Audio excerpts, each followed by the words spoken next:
Hi everyone, I'm here with Chris Cork, and today we're going to have a look at the professional navigation setup. We're going to be looking at Chris's bike. This bike has been used at the multiple rallies, so the actual setup is pretty professional, it's far from basic. At the top we got 2 trip meters, we got a road book and a cap repeater as well. There's another thing down here, which I do not know how you call it, but I'm sure Chris can explain it to us. Okay, that is for the Ertf unit. So why do you actually need the Ertf unit and all the buzzer and all that extra stuff? What is the function of this?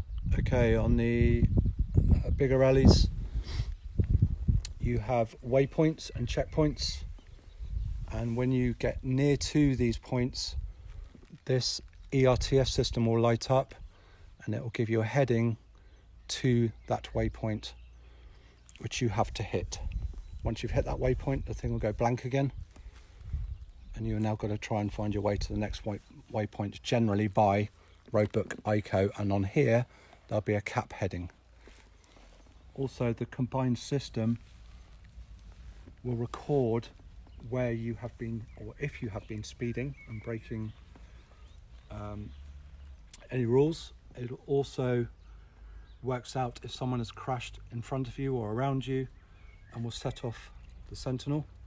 It will also warn you when you're coming into a speed zone.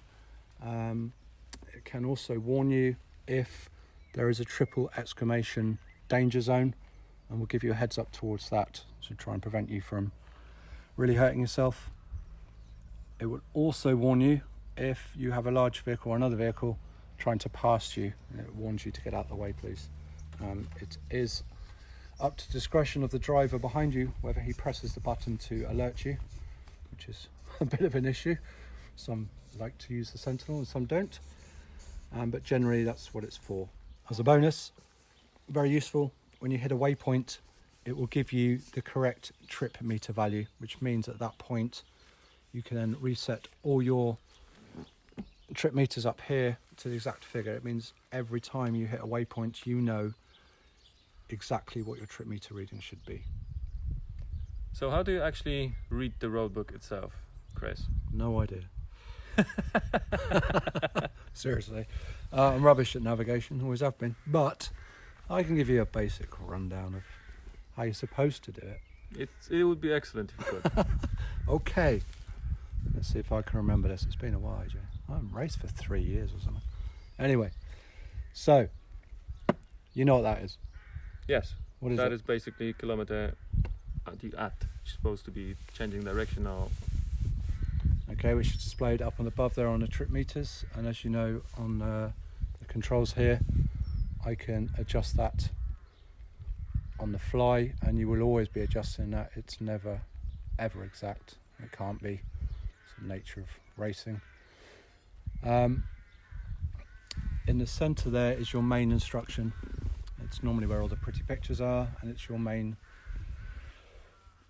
information telling you, what's going to happen. As you can see there, like at 3100, we're obviously going through a little dune set there, and on the right is kind of your extra information, and on this particular tulip it's telling you that you're going on a cap heading of roughly 35 degrees.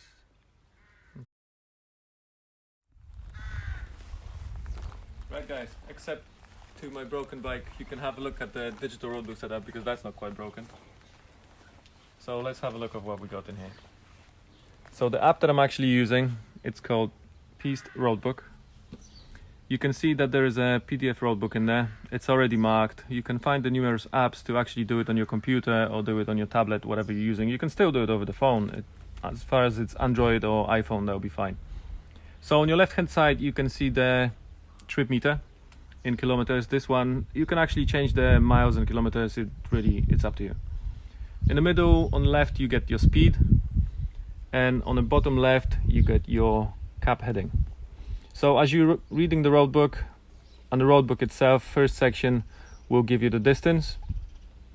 The middle will give you the drawing, so to say, or sketch with a terrain changing or the direction of the turning, and on the left hand side you will have further instructions and actual cap heading. So at this particular one, at 7.3 kilometers, there will be slight turning to the there will be turning to the left and right at 214 degrees. So that's controlled by this controller in here, made by O2 Riders. It's quite a good budget solution, it's not very expensive. So that will control the scrolling of the roadbook up, down, whichever way. And that will also control your trip meter on the left hand side at the top. What's good about this particular unit, you can actually control everything via Bluetooth. So that connects to your phone or tablet, whichever way, via Bluetooth connection. There is a little box at the back, just right here. If you flick that switch on the other side, what that is basically doing, it's switching the Bluetooth connection off, and you can plug this into the traditional roadbook and you can still use exactly the same set of buttons to control your traditional roadbook. So it's quite versatile from that perspective. The other thing about this, it's completely waterproof. The connections are waterproof as well, so you don't have to worry about any water ingress whatsoever. So when you just mentioned the roadbooks, with the roadbooks itself, you obviously get the roadbook in the evening. You don't get that with the Advance, so to say. So how long does it normally take you to mark the roadbook? Obviously the sections are shorter and longer, but in general, how much time would that take you? I have learnt to mark roadbooks quite quickly, being in that Melee Moto situation and knowing I don't have as much time to mark my roadbook. I've kind of learnt like a shorthand version of marking a roadbook. So for me, it's as much time as I have. You know, the more information I can put on there, the better. But if I have to do it, I can do it in 40 minutes. And I just go, right, what's the most important things I've got to mark on this roadbook? It's the fuel stops, it's the speed limits, because you can get fined or kicked out after so many. They're important. And the triple exclamation danger mark. Yeah, the thing I think you're doing well, so we'll do another one for you, mate. The thing that's going to kill you. That's the thing you need to highlight. That's so you can very quickly mark the massive danger areas or the places where you're going to get a penalty. Fuel stops obviously very important. You do not want to miss a fuel stop because you're not going to finish the day. You can do that. And the thing I've learned as well is on the left, if you can read through a roadbook and go, okay, it's pretty straight on, there's no hidden corners here. For 20k, I can just mark a big arrow in blue, green, whatever you fancy, and that means go for it. So when you go through your roadbook and you've got the green line, that means get on the gas, because that is just flat out fast. There's nothing to worry about. There's no speed limits, there's no fuel stops, there's no triple exclamation dangers, there's no hidden off-piste sections or anything like that. That's a go. So if you can get that marked, and that will really speed up your day, because for me, if you don't have that marking and it's just a blank roadbook with nothing on it because you didn't get much time last night, you're like, is something coming up next? I can't, you know. But if you've got this line, that means, yeah, I can be on it now. I can be on it. So. Do you get many situations when you actually find out, obviously following the roadbook, that something is not quite right, something comes up that is not actually marked on the roadbook itself? Yeah, they're pretty good. I mean, look, especially in the bigger races, the roadbooks are not there to trick you. They're not there to make your life different. It's there to help you. They want you to finish. It's not they're trying to set traps for you. You know, they do a really good job. Okay, and sometimes it isn't perfect, and it's very hard if you have two turnings left. They're very close to each other because obviously the nature of what we're doing. Your trip meter is never going to be spot on, and that's something that took me so long to get my head around. You know, if it's turned at 35.2k, it's not going to be at 35.2k. It's impossible. Your front wheel's off the ground. nothing's spinning it correctly, no bike's going to be calibrated the same. We're all going slightly different routes, or especially through the dunes, it's never going to be right. So you're always adjusting the trip meter all the time by the road book. And yeah, you can get to a point where there's 2 lefts and you go, which left is it? You know, and it's only once you've decided, you've made that decision that, okay, first left I'm going that, maybe I can see some tyre marks, or maybe I can forward on a bit and see, it's always thinking ahead, and maybe there's a tower on the next 3 or 4, or a tree or something that I can try and find in the distance. I know it's my next checkpoint, but sometimes it's just a blank canvas, 2 turnings left, I've got to make a decision. And that's when things get hard, because you can make the road book work to how the track is. You can trick yourself. Does that make any sense?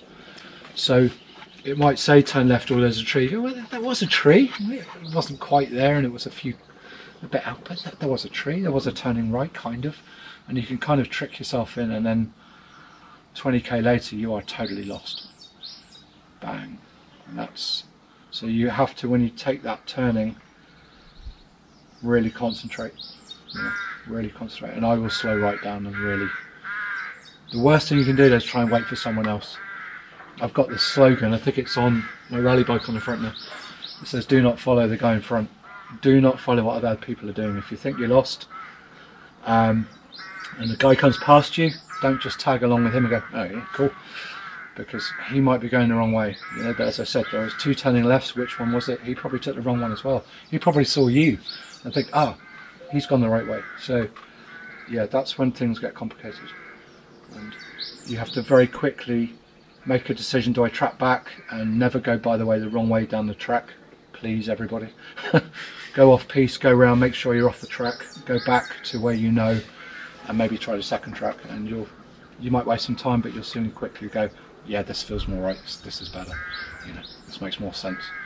But yeah, sometimes you just don't know. What would be the most important thing to focus on as a newbie to the rally racing? Okay, it's a given that you have to have some riding skill, obviously, but I wouldn't say it's the most important thing. The most important thing is being physically fit, and navigation. Navigation. Everyone needs to navigate. I've just told you how many times you can mess up, and and it took me so long to get that right. Anyone who knows me, anyone who went racing with me in the early days, I was forever getting lost. And my first race I was terrible, really bad, really bad at navigating. I just couldn't get it. It's something that just clicks. Some people it's straight away, some people it takes a while longer, and for me it took a while longer. And it was my biggest, and probably still is my biggest weakness, is navigation. So there you go. In that video we covered a professional navigation rally setup. Obviously Chris attended quite a lot of big rallies such as Africa Eco Race. That's why you need all this complicated gear on your handlebars and everything else. For the very basic things, like for myself or someone who's starting up, you can get away with pretty much set of buttons, one ICO, road book and road book holder, some sort of bracket basically. So you don't need anything really expensive. You don't need navigation tower. You can get away with spending a little bit less money and still have quite a lot of fun. We also had quite a few pointers from Chris with regards to the new rally racers such as myself, and we talked about marking the road book briefly. The reason why I didn't spend a lot of time on this, it's basically there's quite a lot of materials on YouTube that you can watch and learn from it, and you can read about it as well. So everyone has a slightly different take on the road book. Last thing that I wanted to say on this video, and there's not really an easy way to say this from my perspective, because, well, that was my dream for last year. You probably guessed by now what's coming. I'm not going to be able to make it to Albania. Unfortunately, I'm not the only one. The whole team from UK is unable to go because of the current restrictions and yeah, just everything else. It's, well, let's just say it's crap. As simple as that. So, I'm angry, I'm disappointed, I'm pissed off, but life goes on.